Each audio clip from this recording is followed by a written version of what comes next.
hisaban ghufira lahu ma taqaddama min dhanbi. Barang siapa yang berpuasa dan melaksanakan qiyam Ramadan, salat tarawih dikarenakan iman dan mengharapkan kebaikan di sisi Allah Subhanahu wa taala, maka akan diampuni segala kesalahan-kesalahannya di masa yang lalu. Dalam riwayat yang lain Rasulullah SAW bersabda, "Man qama ma'al imami hatta yansarifa kutiba lahu qiyamul lailah." Jadi kalau kita melaksanakan salat tarawih dan kita selesaikan bersama imam, maka Allah Ta'ala akan mencatat bagi kita sama seperti melaksanakan qiyamul lail, sholat malam sepanjang malam atau semalam suntuk. Nah, sehingga anjuran Rasulullah SAW untuk kita semua yang melaksanakan sholat tarawih sebaiknya menyelesaikan bersama imam sampai witir. Dan ini adalah salah satu sunnah yang diajarkan oleh Rasulullah SAW. Hadirin kaum muslimin, bapak-bapak, ibu-ibu yang dimuliakan oleh Allah Subhanahu wa taala. Tidak terasa malam hari ini malam yang keberapa Pak? 20 ya, malam 20 Ramadan.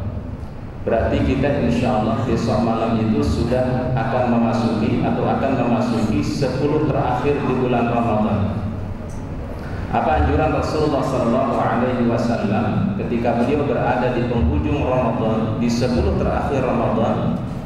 Riwayat dari Aisyah radhiyallahu anha dalam hadis sahih Rasulullah SAW bersabda, "Kana Rasulullah sallallahu alaihi wasallam idza dakhala al-'ashra al-awakhir min Ramadan."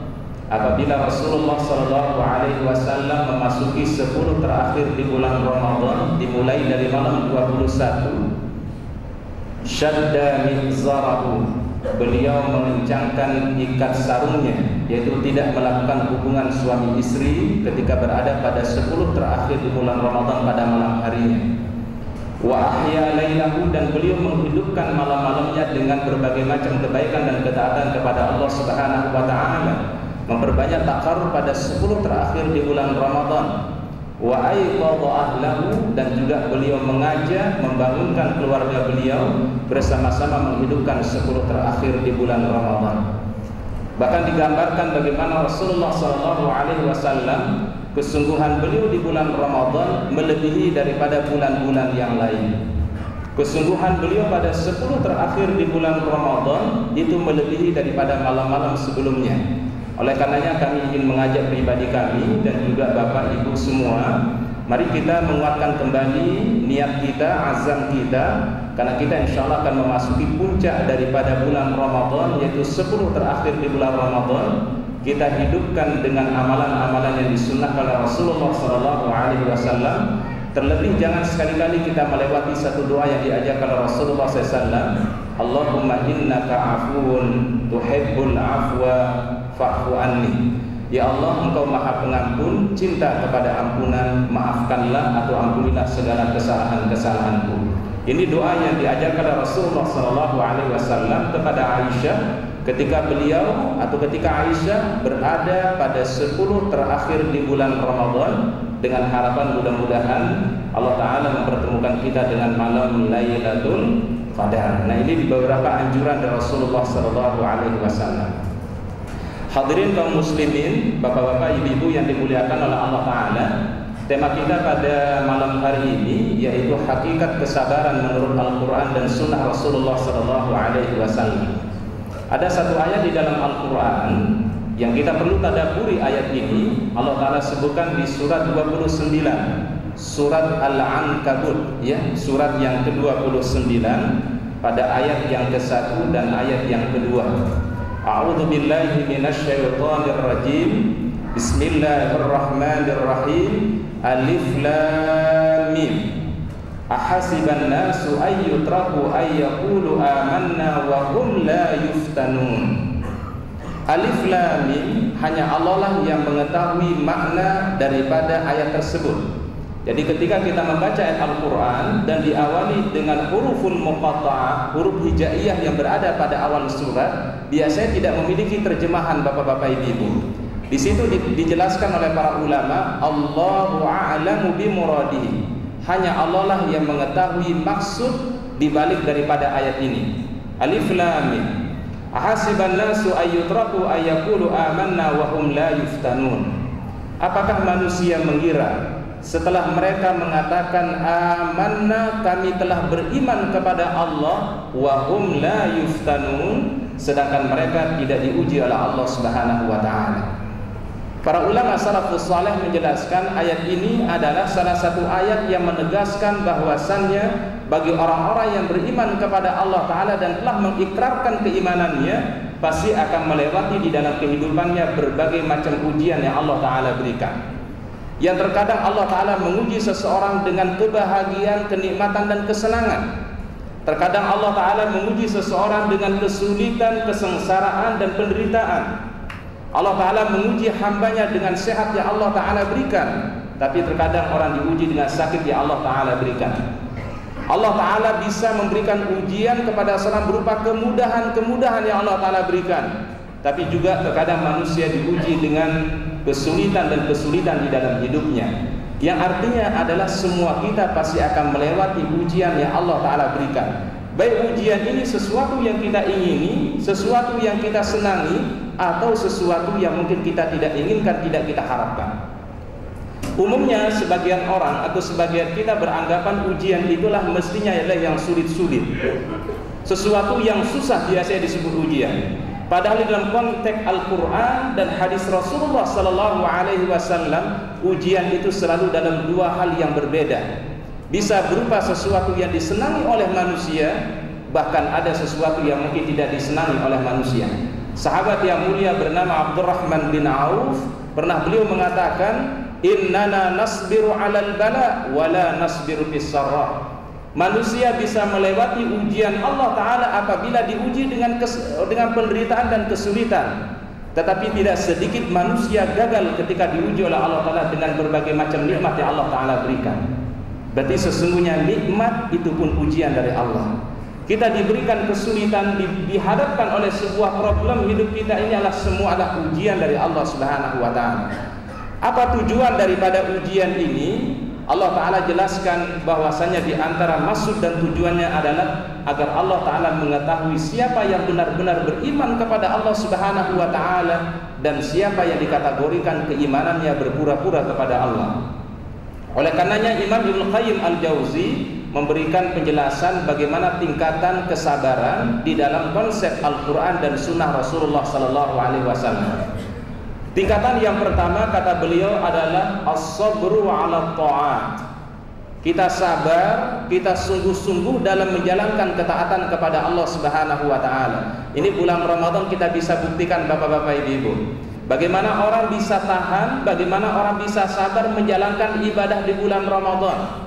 10 yang pertama Pak, rame. Betul ya Pak ya?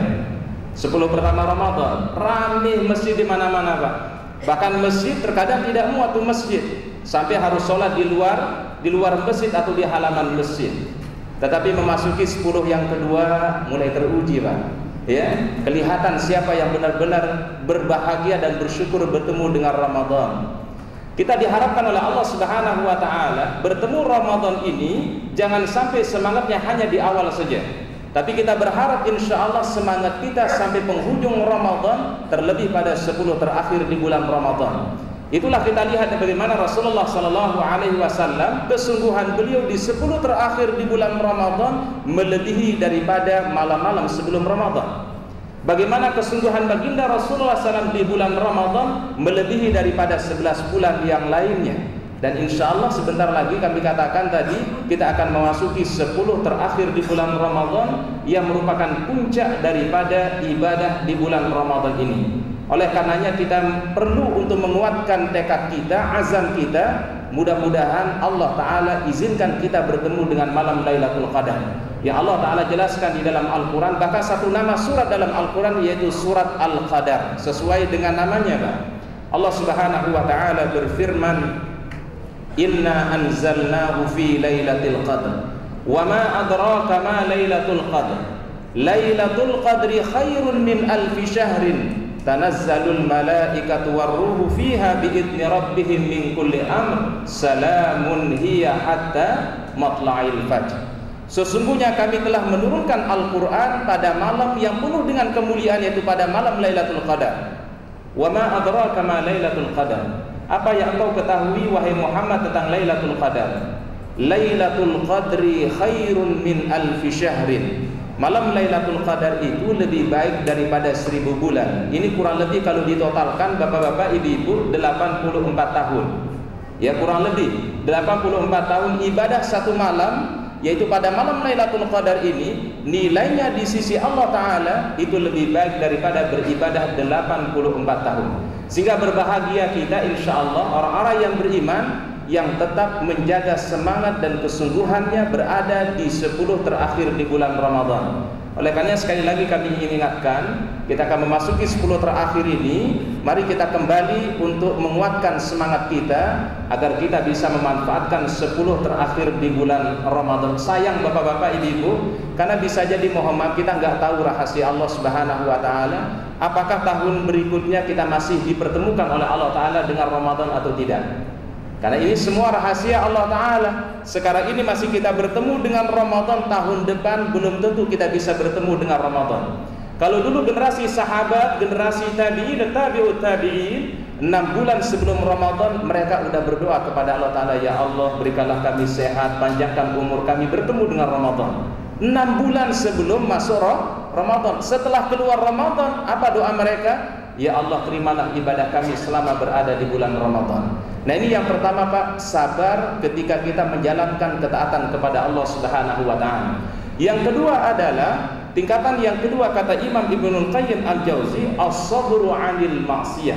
Sabar seseorang untuk meninggalkan sesuatu yang dilarang oleh Allah Subhanahu wa Ta'ala. Di bulan Ramadan ini kita dilatih, alhamdulillah bapak-bapak, ibu-ibu, sesuatu yang halal sebenarnya itu kita sudah dilatih untuk meninggalkannya.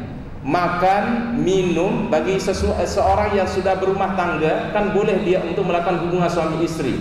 Tetapi begitu dia dalam keadaan berpuasa Pak, dianjurkan untuk tidak melakukan hal tadi. Makan nggak boleh, minum nggak boleh, hubungan suami istri juga nggak boleh selama berada di dalam ibadah puasanya. Ini sebenarnya hikmah yang terbesar adalah melatih kita untuk meninggalkan sesuatu yang dilarang oleh Allah Subhanahu wa Ta'ala. Karena kecenderungan jiwa manusia, bapak-bapak, ibu-ibu, yang dijelaskan oleh Allah Ta'ala dalam Al-Quran, fahadainahun najdain. Kami tunjukkan kepada manusia itu 2 jalan, fa'alhamaha fujuraha wa taqwaha.